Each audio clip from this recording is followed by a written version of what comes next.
عليكم ورحمة الله وبركاته. الحمد لله رب العالمين والصلاة والسلام على سيد الأنبياء والمرسلين وعلى آله وصحبه أجمعين ثم أما بعد. So I realize that it's Friday and it's 4:30 or so, which means you're extremely sleepy. We've already, survived a khutbah this afternoon, and then now there are 3 speakers that are going to come before you, so I understand the challenge that I have, and actually more so you have, because I can stay awake because I'm talking. But you have to stay awake by listening, which is a lot harder.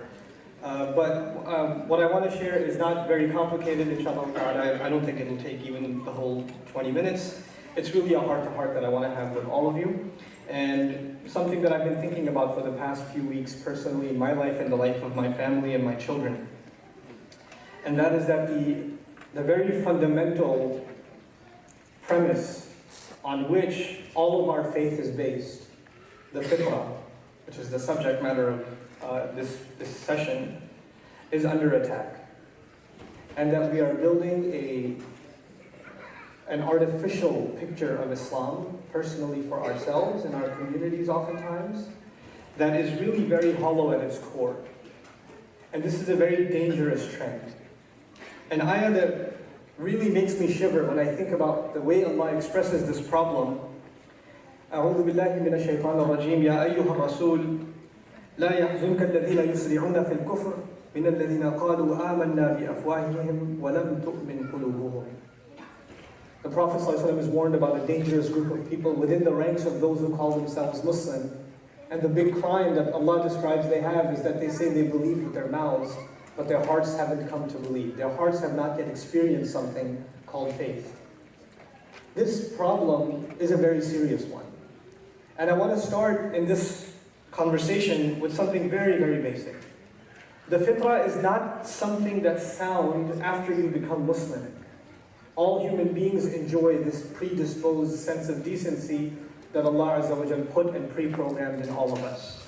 A sense of commitment to truth, to fairness, to mercy, to courtesy, to respect for others, of gratitude, of appreciation, of having regard. These are things that aren't just something Muslims are concerned with. These are things that humanity was gifted with.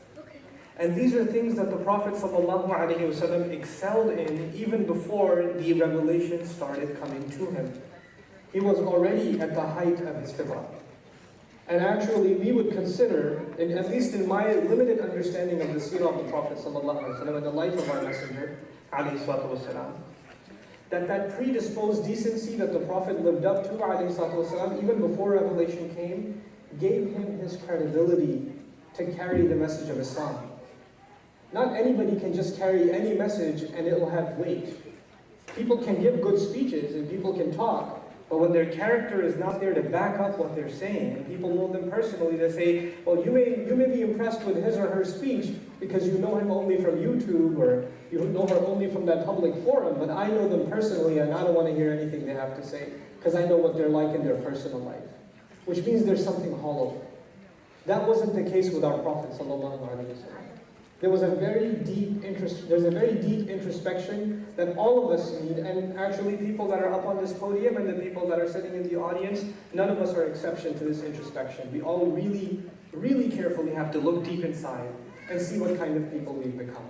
I want to get a little more specific. I want to leave generalities, inshallah ta'ala. I'm really worried, personally, about preserving my own fitrah and the fitrah of my children. They're growing up. My oldest daughter is 10 now, and I said this in Khutba today. I talked to her just a couple of days ago, and I said, I miss you. And she said, Abba, I'm sitting right here. Why do you miss me? I was like, yeah, but you're not what you were when you were 2 years old. You're so innocent. You were something else. Like, but it's still me. I was like, no, it's not you. And I'm going to miss this one in 3 years when you're a teenager, that crazy monster, that strange creature that... all of the sky and the earth, they fear that thing. I fear when a teenage girl is inside my house. And I really, honestly, I do worry. Because the fitrah of all human beings, not just Muslims, the fitrah of all human beings is under attack by a conglomerate of multiple multi-billion-dollar interests that are destroying our fitrah. If you even read some basic statistics, Like the filthy pornography industry, in its revenues, outdoes all of the tech sector combined. Google, Microsoft, you name it. You put all of those companies on one end, and the filth industry on the other, it outshines them in revenues. There are sociologists that are doing statistics now on what age the average child on this planet is exposed to this stuff. This is a crisis situation. I have to be ready to talk to my 10-year-old, who even if she goes to Islamic school, or she's homeschooled, or she's in public school, it doesn't even matter. I have to have the heart, the strength of heart, to sit her down and talk to her about the time when one of her friends is going to show her something on the phone. Or somebody's going to show her something on a mobile device. Even if we don't allow that in our home, she will be exposed to it. It's a fact. It's a reality now. Her fitrah is in crisis. Her innocence is in crisis. She's going to be exposed to it. We have a children's halaqah in our neighborhood. And, a relative, he conducts the halaqah. He's really great with children. And he asked the kids the question, what's the thing that you find so different about everybody else than yourselves at school? Most of these kids were in public school settings. And these are 6-year-old, 7-year-old, 8-year-old, 9-year-old, 10-year-old children. So 6 to 10, right? What do your friends talk about that you never talk about when you're home? What do you talk about that you never talk about when you're among Muslims? Well, all of them have boyfriends, and all of them have girlfriends. And all of them talk about these songs, and all of them have an iPhone or an iPod, and they have these songs on them. And I don't know one of my relatives came up to me even and said, he asked one of those filthy 4-letter words. He said, what does it mean? My friend was using it the other day. I almost cried because it's a 7-year-old kid. He has a right not to be exposed to this stuff, It's like we worry about pollution, and environmentalists worry about the Earth's water supply being corrupted, and the air we breathe being corrupted, and the landfills contaminating the Earth. We're worried about spiritual contamination, seriously. The fitrah is being contaminated by the social environment in which the entire world is wrapped up now. And so there's the story of the rest of not just the youth, the children that I worry about, and I'll talk to you about, at least I came up with my little scheme, a plan for how to try to preserve the children, and the children in my family, at least some level of fitrah in them, I want to preserve and strengthen. How do I do that? I'll talk to you about that in a little bit. But before I do, I want to talk to you about the youth that turn to Islam.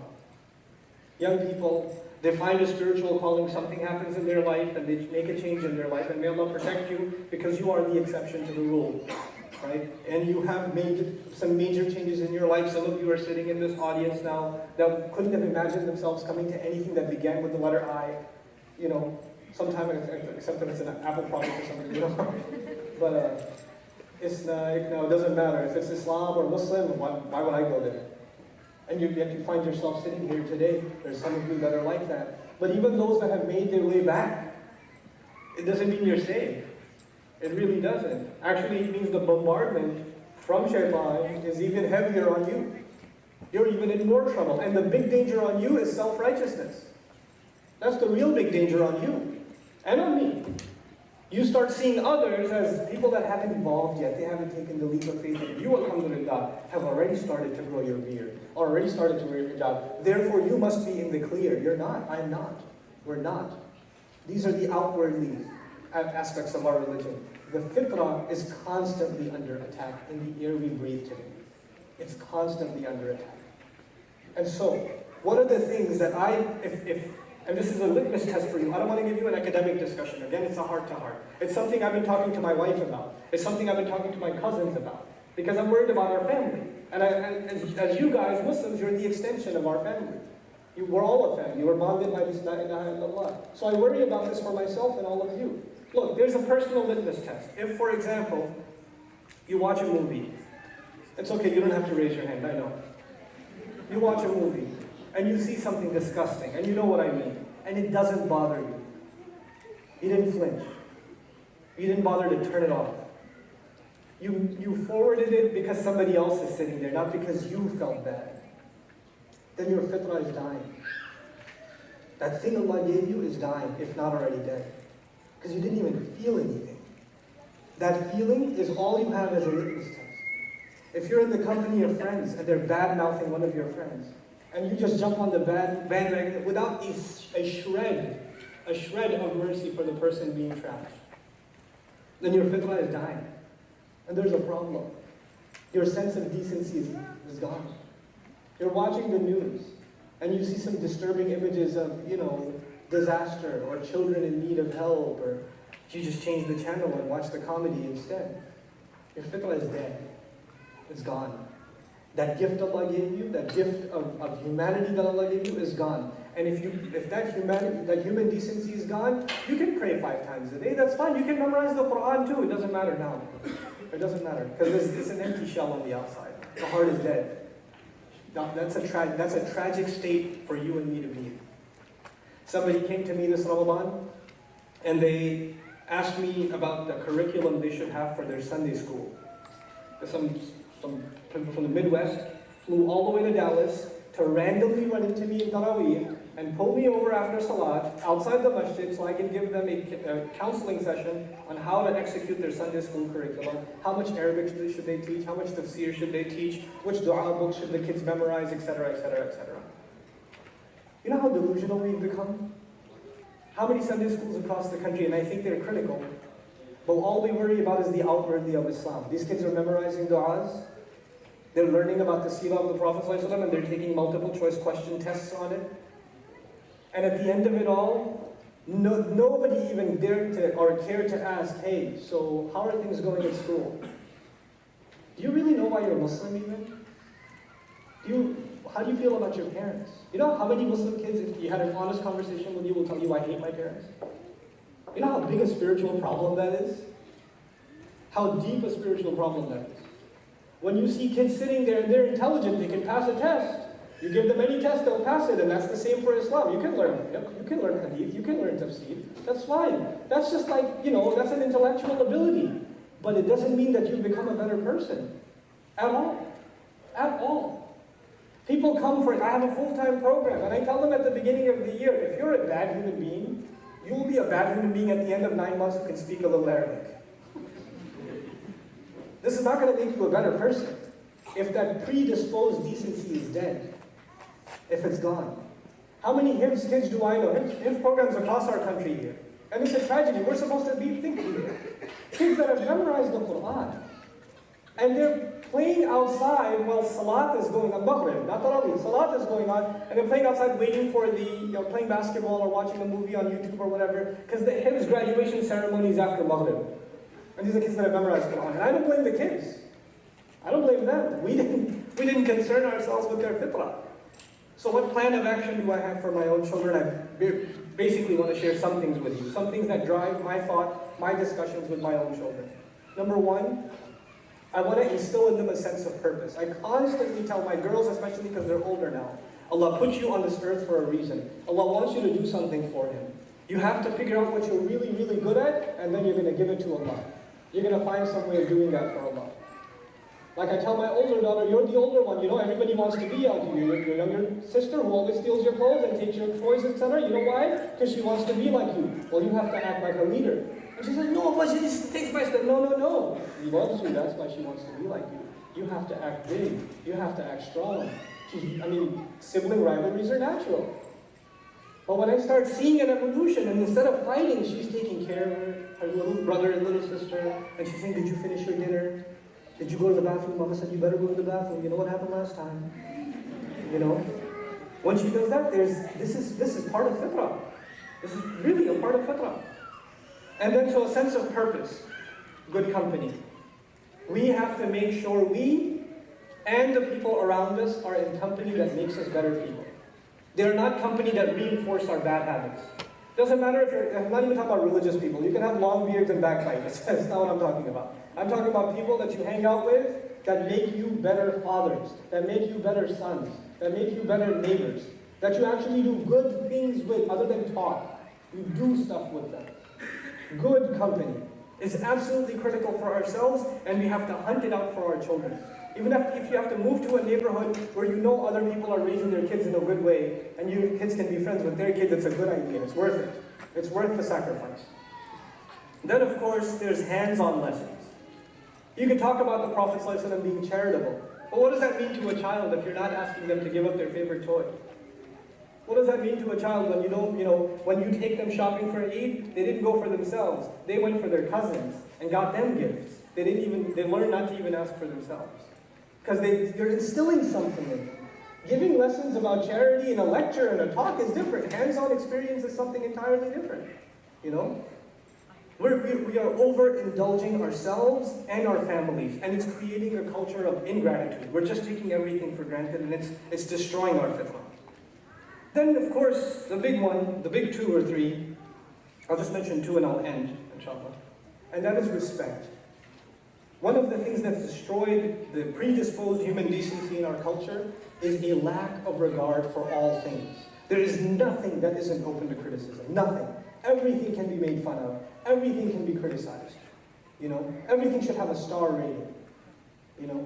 Whether it's the book of Allah, whether it's your parents, whether it's your teachers, whether it's the school you go to. And you know what that does as a culture? When you're constantly thinking about criticizing and you're the customer and you're supposed to be pleased and you're in the position of judging everything else. Oh, this is good, but, that's good, but, ask people, religious community, right? The religious community, ask them, what do you think about your masjid? Yeah, it's got a lot of problems, it's got da-da-da-da-da-da-da-da.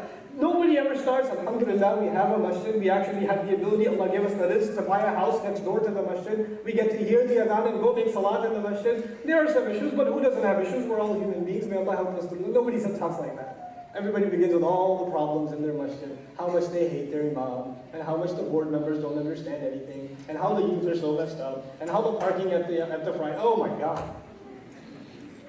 We're just a complaining people. That kills your fitrah, you know that? That you're pre-programmed to criticize and not to be grateful. And I'm the same way. We're in that consumer mentality, and we have to snap out of that. Respect for things is the first step towards appreciating things. Respect for teachers. Respect, your kids have non-Muslim teachers. That means they don't deserve respect, the utmost respect. They're giving knowledge. My children's math teachers, science teachers, English teachers. Doesn't matter if they're Muslim or not.